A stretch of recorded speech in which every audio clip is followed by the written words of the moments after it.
በአይነ ህሊናችሁ ይህንን አስቡት። በቢሊዮን የሚቆጠሩ የሰው ልጆች የሚኖሩባት አንዲት ግዙፍ ሀገር አለች።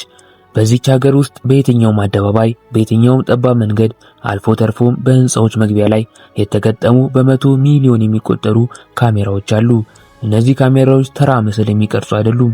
በመንገድ ላይ ስትራመዱ የእናንተን ማንነት፣ ስማችሁን፣ የባንክ አካውንታችሁን፣ የመጨረሻ ማህበራዊ ግንኙነታችሁንና አሁን ያላችሁን የስሜት ሁኔታ በሰከንድ ስብርባሪ ውስጥ መለየት ይችላሉ። ህግ ካልጣሳችሁ፣ መንገድ ላይ ቆሻሻ ካልጣላችሁ ወይም ቀይ መብራት ካላለፋችሁ መንግስት በዲጂታል አካውንታችሁ ላይ ነጥብ ይጨምርላችኋል። ነገር ግን ትንሽ ስህተት ከሰራችሁ ነጥባችሁ ይቀነሳል። ከቀነሰም ባቡር መሳፈር፣ ብድር ማግኘት፣ አልፎ ተርፎም ልጆቻችሁን ጥሩ ትምህርት ቤት ማስተማር ትከለከላላችሁ። ይህ የሳይንስ ልብ ወለድ ወይንም የወደፊት ዓለም አስፈሪ ቅዠት አይደለም። ይህ ዛሬ አሁን በምንኖርባት ዓለም ላይ በደቂቃዎች ልዩነት ውስጥ በቻይና ምድር እየተተገበረ ያለ እውነተኛ እውነት ነው። ቻይና ከ2000 ዓመት በላይ ያስቆጠረ ታላቅ የስልጣኔ ታሪክ ያላት የዓለማችን ትልቁ የሰው ኃይል የያዘች ግዙፍ ሀገር። ከ50 ዓመታት በፊት ቻይና በከፍተኛ ድህነት በግብርና የምትታወቅ ከምዕራባውያኑ የስልጣኔ የኢንዱስትሪ ማዕበል ርቃ የነበረች ሀገር ነበረች። ነገር ግን በአጭር 10 ዓመታት ውስጥ የተካሄደው ተአምራዊ ለውጥ መላውን ዓለም አስደምሟል። ቻይና ዛሬ የዓለማችን ሁለተኛዋ ግዙፍ ኢኮኖሚ ብቻ አይደለችም። በሰው ሰራሽ አስተዋጽኦ፣ አርቲፊሻል ኢንተለጀንስ፣ በኳንተም ኮምፒውቲንግ፣ በቴሌኮሙኒኬሽን፣ 5G እና 6G እንዲሁም በሱፐር ኮምፒውተሮች ግንባታ መሪነት እየተረከበች ያለች የቴክኖሎጂው ኃያል ሆናለች። ይህ አስደናቂ እድገት ያመጣው የቻይና መንግስት የተከተለው ረጅም ጊዜ ስልታዊ እቅድና የቴክኖሎጂ ብሔርተኝነት መርህ ነው። ምዕራባውያን በግለሰብ ነጻነት፣ በግል ኩባንያዎች ፉክክር ላይ ትኩረት ሲያደርጉ፣ ቻይና ግን መላው የሀገሪቱ ሀብትና መረጃ በአንድ ማዕከል በመሰብሰብ የመንግስትን የቴክኖሎጂ ኩባንያዎች አቅም በማጣመር ፍጹም የተለየ ኃይል ፈጥራለች። ይህ ስትራቴጂ ሀገሪቱን በአጭር ጊዜ ውስጥ ከማኑፋክቸሪንግ ወደ ላቀ የቴክኖሎጂ ላቦራቶሪነት ቀይሯታል። ነገር ግን ይህ ታላቅ የስኬት ሌላ የሳንቲም ገጽታ አለው።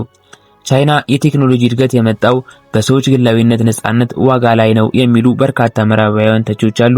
ቻይና የገነባችው ዘመናዊ የመሰረተ ልማትና የዲጂታል ኔትወርክ ለህዝቦቿ ምቾትና ደህንነት የሚሰጥ ቢሆንም በሌላ በኩል ግን እያንዳንዱን ዜጋ ከፍጹም ቁጥጥር ስር የሚያውል ታላቅ የዲጂታል እስር ቤት መስሏል።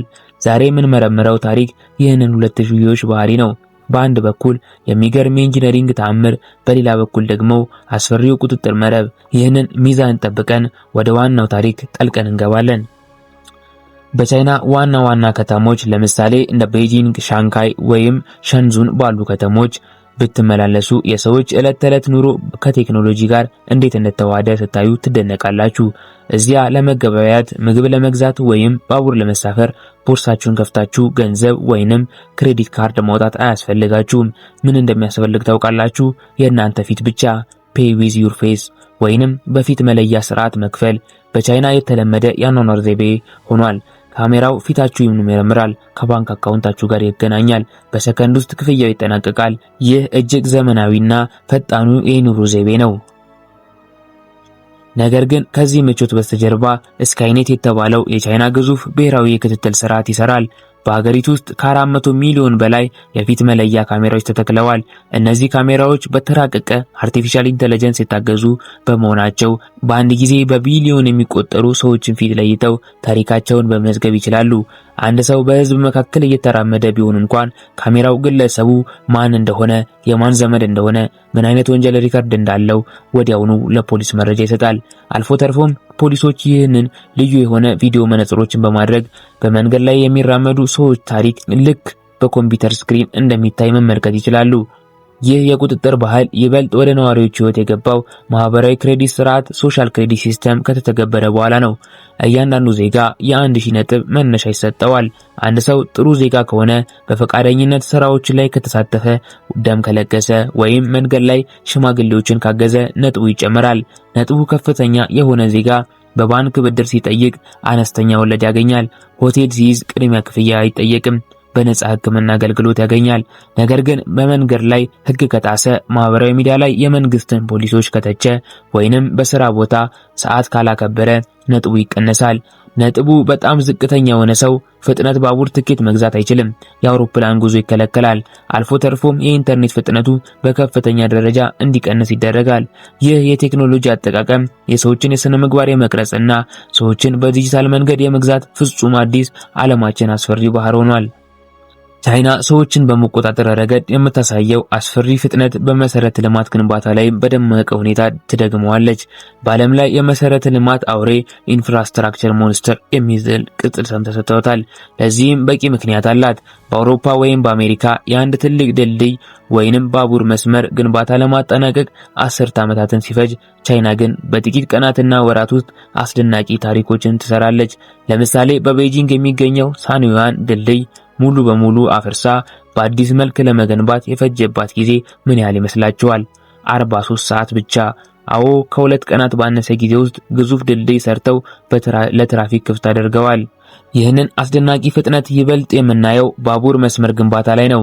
ቻይና በአሁኑ ጊዜ ከ45000 ኪሎ ሜትር በላይ ርዝመት ያለው የዓለማችንን ትልቁ ባለከፍተኛ ፍጥነት ባቡር ኔትወርክ ገንብታለች።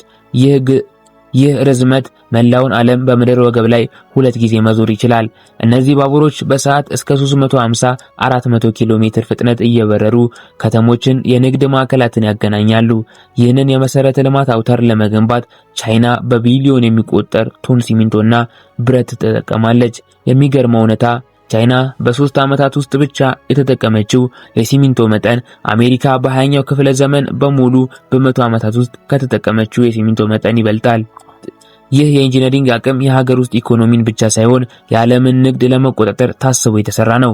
አንድ ቀበቶ አንድ መንገድ ቤልት ኤንድ ሮድ ኢኒሼቲቭ የተባለው የቻይና ሜጋ ፕሮጀክት በጥንታዊ የሐር መንገድ ስኪል ሮድ መሰረት በቢሊዮን የሚቆጠሩ ዶላሮችን በመመደብ በእስያ፣ በአፍሪካ፣ በአውሮፓ አህጉራት ላይ ወደቦችን፣ የባቡር መስመሮችን፣ የኃይል ማመንጫዎችን፣ አውራ ጎዳኖችን እየገነባ ይገኛል። ይህ ስልታዊ ኢንቨስትመንት ቻይና የዓለም ንግድ ማዕከል መሪ በማድረግ በምዕራባውያን ዘመናት የበላይነት በኢኮኖሚ በቴክኖሎጂ መድረክ ላይ በቀጥታ እየተደረገ ያለ ታላቅ የኢንጂነሪንግ የቢዝነስ ስራ ነው። ከፊት መለያ ካሜራዎችና ከባቡር መስመሮች በስተጀርባ ቻይና ማንም ሰው በቀላሉ ማየት የማይችለው ታላቅ የዲጂታል ሚስጥርን ይዛለች። ዓለም ገና በ5G ቴክኖሎጂ ላይ እየተደናበረች ባለችበት በአሁኑ ወቅት ቻይና ቀጣዩን የዓለም ቴክኖሎጂ የሚቀይረውን የ6G ኔትወርክ ምርምር አጠናቃ የመጀመሪያውን የ6G የሙከራ ሳተላይት ወደ ጠፈር አረቃለች። ይህ ቴክኖሎጂ ከ5G በመቶ እጥፍ የፈጠነ በመሆኑ በመኪናዎች ያለ ሹፌር እንዲንቀሳቀሱ፣ የሮቦት ቀዶ ሕክምና እንዲሳካና መላው ዓለም በቅጽበት እንዲገናኝ ያደርጋል። ሌላው እጅግ አስፈሪው ድብቅ እውነታ የኳንተም ኮምፒውቲንግ ምርመራ ነው። ቻይና ቺጂንግ የተባለ የኳንተም ኮምፒውተር የገነባች ሲሆን ይህ ኮምፒውተር ተራው የዓለማችን ፈጣኑ ኮምፒውተር በ8 ዓመታት ውስጥ የሚሰራውን እጅግ ውስብስብ የሂሳብ ስሌት በ90 ሰከንድ ውስጥ ብቻ በማጠናቀቅ ይችላል።